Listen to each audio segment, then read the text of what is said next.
Welcome to Ciao Bella, hosted by me, Erica Firpo, a travel journalist based in Rome. Each episode of Ciao Bella, I sit down with Italy's creators, contemporary artists and artisans, designers, culinary experts, heritage brands, and innovative aesthetes, and more who are defining and redefining 21st century Italy. Pull up a chair and join in. Welcome back to Ciao Bella. Today I'm with Francesco Agopian, the owner of a delicious Venetian restaurant and a historic restaurant called Antiche Carampane. It's located in San Paolo, on the San Paolo side of the Rialto Bridge, kind of hidden. Hey, Francesco. Ciao, buongiorno, Erica. Thank you for joining me. Nice to meet you again. It's a pleasure. It is a pleasure. I want to let everybody know a little backstory. About 3 weeks ago, I had the privilege of heading out on a boat with Francesco to an island to talk about gardens and farming and food. And that's what we're here to talk about today. I wanted to start though with a lot of people have heard of, if they haven't been to, which I'm sure a lot of people have, they've heard of Antiche Carampane in Venice. And Francesco, I wanted to ask you to share a little bit about the history. The history is very simple. In the 1983, my uncle bought the Antiche Carampane, that it was a very small restaurant, not in the main road, like Rialto San Marco, and they started to do some different food between all the other restaurants. For instance, my uncle was serving some fish with cheese, for instance, the vongole with the Parmesan cheese, or the monkfish in crust of Parmesan cheese. And this was very different for what all the other restaurant was doing in Venice. And this gave to them some success. And after 38 years, now I'm leading this restaurant with a big passion, and for me it's an honor to do it. And so everything has to be perfect in all the time.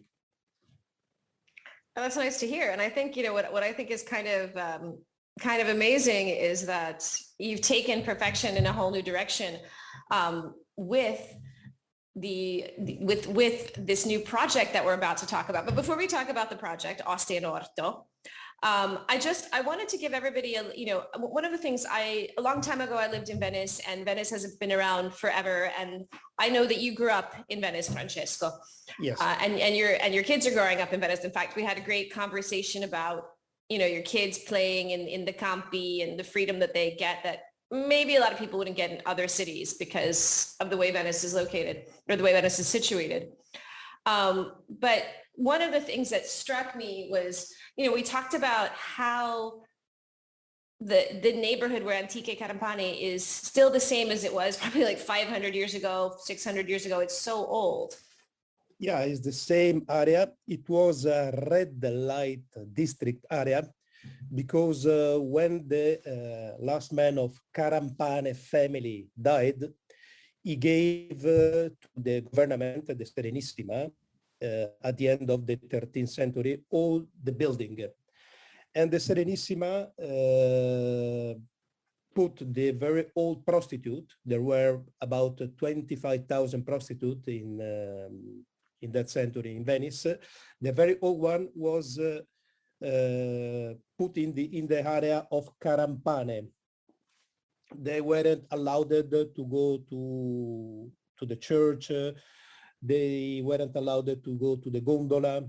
And so it was like a ghetto for them. Nearby our restaurant, there is the Teeth Bridge, Il Ponte delle Tette. Right. A lot of people love yes. that. Yeah, because the prostitutes were allowed to stay nude in the balcony in order to catch the client. I mean, it's a lot of history. And I mean, I now know it's a lot of fun walking around that neighborhood. I mean, it's no longer a red light district, if anybody was concerned, because there hasn't been a red light district in centuries, or at least a few. But it's one of those beautiful kind of hidden places. I have always had a hard time finding your restaurant. As much as I Yeah, know exactly where it is, it's very hidden. I always get lost. And then when I find it, I'm like, oh my God, I know exactly where it is. Yeah, it's very hidden because it's not in the main road. That's all. So let's jump forward. You know, you were talking about perfecting, you know, you just quickly mentioned perfection and cuisine, and briefly, I'd love for you to talk about your cuisine, and then let's jump into Osti and Orto, because you know I'm guessing I would think everybody looks at Antiche Carampane as like kind of a totem of Venetian cuisine. Yes, Antica Carampane, the cuisine of Antica Carampane is based mainly on the historical recipe, like, for instance, baccalà mantecato, sardine saor, the fritto misto, the soft shell crab, and we are trying to follow the very old recipe, but with new idea. And for do this, we also to use the very good and local product. And this is the way we join the Osti Orto, the Osti Orto, how can I tell you, the Osti Orto mission, that is to each restaurant can produce the vegetables and the fruits in an island, in the lagoon, and so this is a very good connection between the production of the vegetables and the cuisine. We can have good food and good product to use in the restaurant. So I'm going to give everybody a little bit of the Osti and Orto story, because we've kind of casually mentioned Osti and Orto. Osti and Orto is a project that Francesco, along with 13 other restaurant owners in Venice, is that correct? Yeah, there are 13 restaurants in Venice, plus one restaurant that is in Jesolo, that is in the mainland, and that is Da Guido. And you guys came together and decided, wait a minute, you know, not wait a minute, but you know, historically, just northeast of Venice itself is an island, a large island, the second largest in the lagoon, called Sant'Erasmo. And that is considered literally the vegetable garden of Venice. Historically, that is where all of the Venetian produce came from. And it's still a countryside, it's still a farmland, but you guys decided to reinvest in that cultural and agricultural and gastronomic history and relationship, and decided to invest in a farm. Is that correct? Yeah, it is correct. During the first lockdown, when Venice, it was a desert, there was no any people in the street, we take the idea to invest money in our territory. And so we found in Sant'Erasmo little land, and we take the agreement with the owner, and we started last summer to produce our vegetables. Sant'Erasmo, I think that is the land where everything started in Venice. I mean, the lagoon is very, very important for this city. It was in the past. Right now, no, because right now the people try to see just San Marco and the Rialto Bridge. But in the past, the lagoon was very important for the city, because the only food come from this island. And so for us, it's important to reconsider this land, and also to work with two young guys that you find, you met last time. Davide and Mario. Yeah. That are very professional and very proud of their job. It made me so happy when I met them. So we went out and I think it was about like a 20-minute boat ride. You told me how many nautical miles it was, and that made no logic to me because I don't know things in nautical miles. But we took a boat ride out there, and I'm going to give everybody like an idea. It's a huge island. It's a farmland island there, but it is inhabited. I think in my research I found about maybe less than 800 people. There are some beautiful homes there. a little tiny town, but it's mostly farmland. And we took a really great walk and walked to the 4-hectare land, and I met these two guys, Davide and Mario, and I was so happy when I met them, because I think Davide, I don't know how, I didn't ask him how old he was, but I remember looking at Mario and I was like, how old are you? And he said he was 20 years old. And, yeah, very young.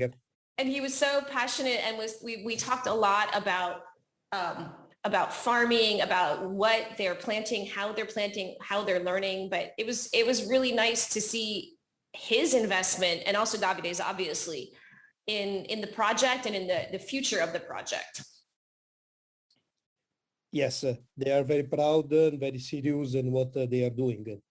Also because this project is very important for us to show that Venice is not only cheap and cheap tourism, sorry.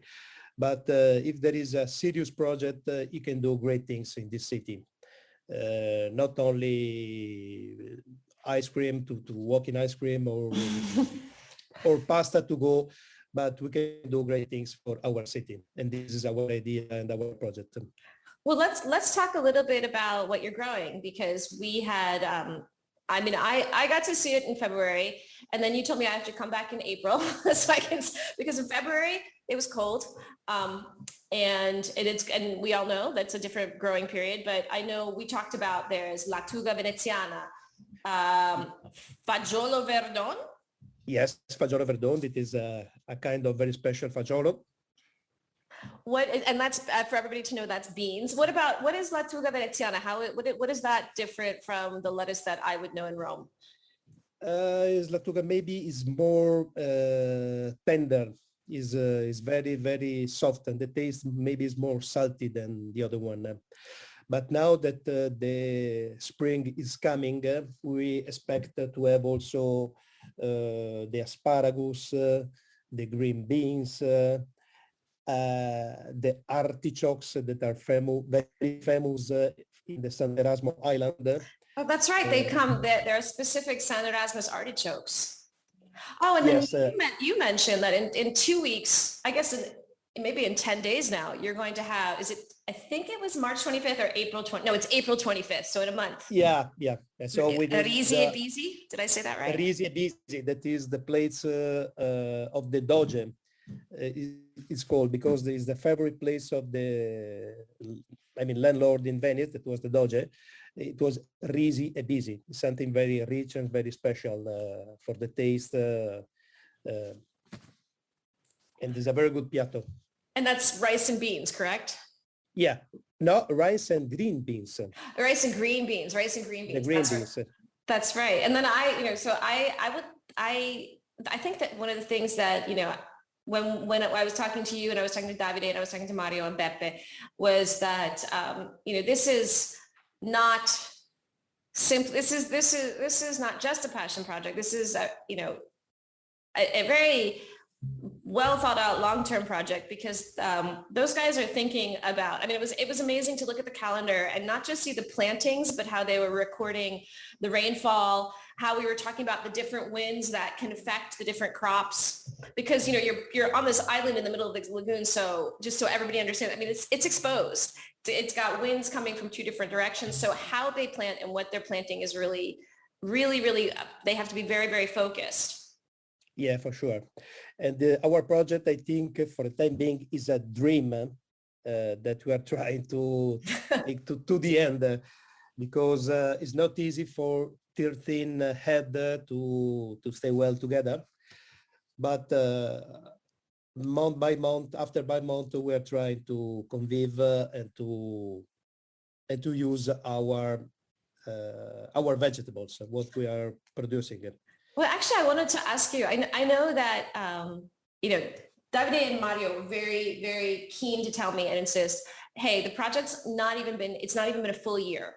So that's something really important to consider. But I wanted to ask you if you've noticed in the year that you've been getting this amazing produce, has it changed your kitchen? Has it changed your recipes? Yes, for sure. I've changed it because sometimes they take to us many products And so I say, what I have to do, I have to use it. And so, for instance, easy thing, in the past, we was serving our grilled fish with a little salad on side. Now we are using all our vegetables. I mean, that could be the cabbage, the lattuga. And so we, with the vegetable that come to our restaurant, we are obliged to use them and to find new recipes. And this is very smart for us. Were there any for you, any surprises, any surprising vegetables that you didn't expect? Yeah, for sure. And the people also recognize that is the different taste between the vegetable that you find in the market, the common one, to the one that we're using. Also because when we tell to the people, we can tell a story for what we are doing and what we are using. Is a quid is a plus for us. I think it's a great plus.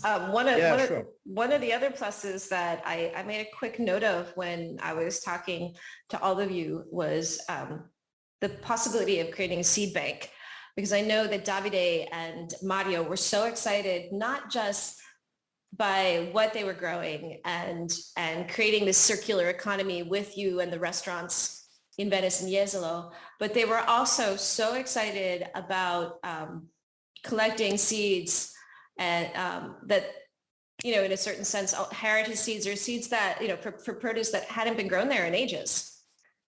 Yes, it's very important also because there are some vegetables that was used anymore, maybe because the cost for growing up was too high, but that are very important for our history, for our kitchen. And so for them, it's very exciting to use these particular and rare vegetables.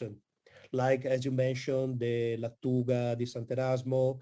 Then in summertime will come the many kinds and type of tomatoes. We are using some fruits. There are some many vegetables that come from this island. It's very important to preserve it and to use and not to lose. Now, am I correct? The farm is organic, correct? Yeah, we are not certified organic, but we are 100% organic. Also because we eat these vegetables, and so we have to know what we are eating. It's very important for us to give to the client the best product that we can have it. So, you know what, I remember I asked you this when we were there, and we talked about the soil, because it's an island in the middle of a lagoon, and I was saying, does the salt water affect the plants? Like does it? I mean, what, you know, the sand? What can you talk a little bit about that? You say the sand? Yeah, and the salt. Yeah, the sand and salt, because this island, when you put the vegetables in the sand, they go deep to take the water, and many times they find salty water because you are in the lagoon, and so these can give us some different taste to the vegetables. As I mentioned before, the artichokes are very famous because they are just a little bit salty. And at the end of April, you can eat the first plants of the artichokes that are called the castraure. You can eat it raw with just some olive oil, some lemon if you like, but you don't have to put any salt because the taste is already fantastic. Ooh, wow. What is exactly that season?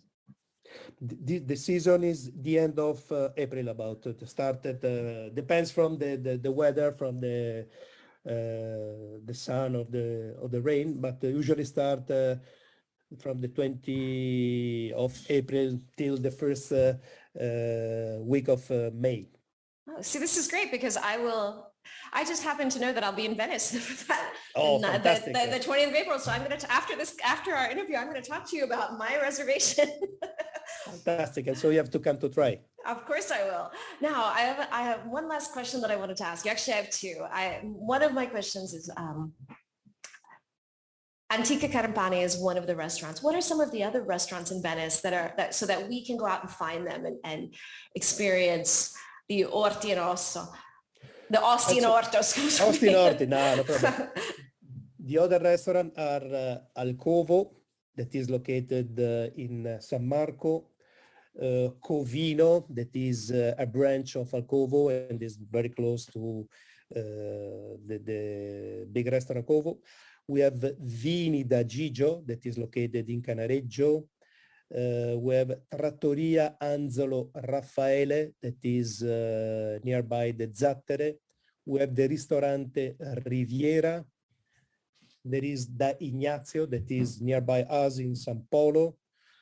That is Marciano. Marciano is a pub, but they use only the product of Osti and Orto with big success, and they are doing great things. And then let me think. And then I have to see. How many restaurants I told you? 1, 2, 3, 4, 5, 6, 7, 8. Is Conte Scorta? Corte Sconta, no, it's not with us. There is Ristorante da Guido. Da Guido, that is in Jesolo. And then there is, there is the Corte Sconta. There is also seller of vegetables that help us to collect all the products and to take to all the restaurant. Okay, so I'm just going to make you say them to me again because I'm going to list them all at once. So it's Antica Carampane. Yeah. Il Covo and Covino. Yeah. Vini da Gigio. Yeah. Trattoria Ansolo Raffaele. Ansolo Raffaele, yeah. Riviera Ignazio. Yeah. Marciano. There is the Marciano pub. Yeah. Da Guido a Jesolo. Yes. A Fruttivendolo. Riviera, that is the Riviera. Okay. A Fruttivendolo, you said? Yes, it's not a fruttivendolo, it's a big fruttivendolo that help us to you go to take with the boat all the vegetables and it take to each restaurant. Then another important restaurant is Alle Testiere, Osteria Alle Testiere, that is nearby San Marco. Perfect. That is Osteria da Rioba, that is in Canareggio. Okay. And there is Trattoria Vittoria that also is in Canareggio. Then I hope to remember all the restaurant. That's perfect. So now I have a list of restaurants to go to. Okay. Okay. You've also, no, this is great because aside from telling me all of these restaurants that participate in the project, that just gives me more and more restaurants to try in Venice. Some I've tried, some I haven't, and this is exciting. This is really great. My last question for you is, what's your goal, or what do you want from this project? I want to invest in my money in my city, and I would like to have perfect vegetables to use in our restaurant, with a big plus for us, for that we have to be proud to able to say this is what we are able to produce, and this is what we give to the client. This is a goal for us, I think. It's very important because in this time that the city is is sold from everybody that is a touristic or just for tourist city, we have to start to have that we have to show that Venice could be also different, not just money, easy money with the tourists. Non so se sono stato chiaro. I don't know if I am. Sei stato completamente chiaro. That was Okay. great. And I'm really happy that you took the time to share this with me and to share this with my listeners. I just want to let everyone know that Francesco and that Osti and Orto, this great project with these 13 restaurant owners, is funded by them. It's their project. That's it. There's no help from anyone else. And I think it's such a great and beautiful project. I love this. I love bring this circle back to Venice. So thank you so much for taking the time to share it with me, Francesco. No, thank you so much for so Osti and Orto stay with us. Grazie. Thanks for listening to this week's episode of Ciao Bella. If you'd like to know more about today's guest, please visit ciaobella.co and click on the podcast link, or go directly to ciaobella.co/podcast. Want more Italy? You can find all my episodes on iTunes and Spotify and Stitcher. When you have time, subscribe to iTunes and rate the podcast. What are you waiting for? And if you want to be part of the podcast, email me or DM me your Italy questions. To learn more about me and my work, go to my website, ericafirpo.com, and follow my Italy adventures on Instagram at ericafirpo. Ciao, Bella! And a very big thank you and hug to Massimiliano Yonta, the producers of Ciao Bella, who continue to make me sound and feel great.